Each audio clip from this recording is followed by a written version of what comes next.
Hello and welcome to the Music Theory Guy Clinic with me, Music Theory Guy. If you've got a question about music theory, this is most definitely the place where you want to get it answered. If you want to get in touch, please send me an email to clinic@musictheoryvideos.com. Thank you so much to everybody that's emailed me since my last clinic video. I have been inundated with some really good questions, so thank you. Please do keep them coming. I'm very sorry to those people who haven't yet heard from me. It's purely because I've had so many emails, but rest assured I have read every single question and email that I receive, and I have added them to my list of future clinic videos. So thank you for your patience, but I'm sorry that I haven't responded quite just yet. Now for today's video, I've had a question from Jane in Missouri. She wants to know about inversions of chords. Specifically, she wants a very quick guide to what exactly they are. Now, before we get started, for those of you who want a little bit more in-depth knowledge into inversions of chords, I do have two videos available elsewhere. What you need to do is have a look at my main lessons. First of all, I have a video on chords, and that's from very simple, basic chord creation through to more complicated chords. And I have another video called Inversions, which takes you into a little bit more detail about what they are and how they're created. So for today's short clinic video, this is all about what are inversions and how to quickly label them and identify them. Let's have a look. Okay, so to help us work out inversions, I'm going to put on the screen a chord of C major, or chord 1 from C major. Now that's made up of the notes C, E and G. Now if you're not quite sure why that is, do please go and have a look at my videos on chords first. But it's very important that you do know that that's C, E, G. Now, at the very bottom of the chord, we've got the C, and I'm going to turn it into the colour red. That first note of the chord, in this case, it's a C, we can call it the root. That's what we refer to that bottom note of a chord. I'm going to turn the E green. Now, we also have a name for this note as well. Now, if I were to count up from the C, the D would be a second above the C.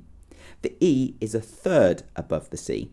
So we actually call it the third of the chord. So in this case, in the chord of C major, C, E, G, the E is a third. And finally, the G. Now, we already know that the E is a third, the F would be a fourth, the G is a fifth, so we can call the G a fifth. So please just be aware that all the notes of a chord have a name, the root, the third, and the fifth. Now, I appreciate that some chords actually have 4, 5, 6, 7 notes. For the moment, I'm just focusing on very simple chords, just so that we get the hang of inversions. So we're now going to look at ways that we can invert or create inversions from this chord. Now, here's the same chord again, C, E, G, and we can see that the C, which I've turned red, that's at the very bottom of the chord. Because the root of the chord is at the bottom, we can say that this chord is in root position. In other words, it's not been inverted, or there's no inversion. It's in root position. Have a look at this chord. This time, it's still a C major chord. It's still got the notes C, E and G. But notice how the third of the chord is at the very bottom. And it's very important that you notice that it's the third at the bottom. When the third is at the bottom of a chord, what we say is that it's in first inversion. So you can see that we've still got the note C, E, G, but that third, the E in this case, is at the bottom. This is a first inversion chord of C major. Here's the same chord of C major again. It's still got the notes C, E and G, but notice how the fifth of the chord is at the bottom this time, the G. Now, because the G is at the bottom, or specifically the fifth of the chord is at the bottom, we can say that it is in second inversion. So here are the key things you need to remember when working out inversions. When the root is in the bass, it's not been inverted, there's no inversion taking place, and we would say that the chord has got the root in the bass. When the third of a chord is in the bass, it's in first inversion, and when the fifth of the chord is in the bass, it's in second inversion. And just for clarity, when I say in the bass, what that means is the note that's at the very bottom of the chord. Now, musicians use different ways and methods of identifying chords and how they've been inverted. For me, I'm very familiar with the chord number and lowercase letter system. Now, we've already said that this is a chord of C major, C, E, G, and C major chord is chord number 1 of C major. So the Roman numeral I represents 1 for chord 1, and the letter after it represents the type of inversion, if any, that the chord is in. So the A represents that it's in root position and that there is no inversion. The B represents it's in first inversion, and the C represents that it's in second inversion.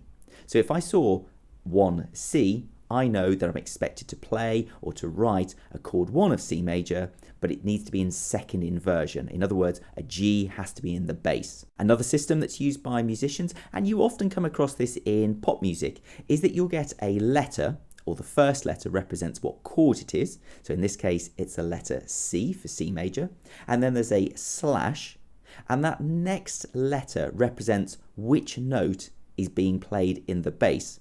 So we've got C, which represents that it's in root position. We've got C/E, which represents first inversion, and then C/G, which represents second inversion.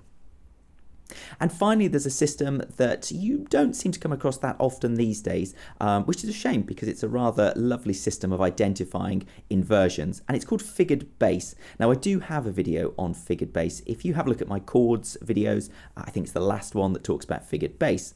But just for clarity, here they are here. 5/3 represents root position, 6/3 represents first inversion, and 6/4 represents second inversion.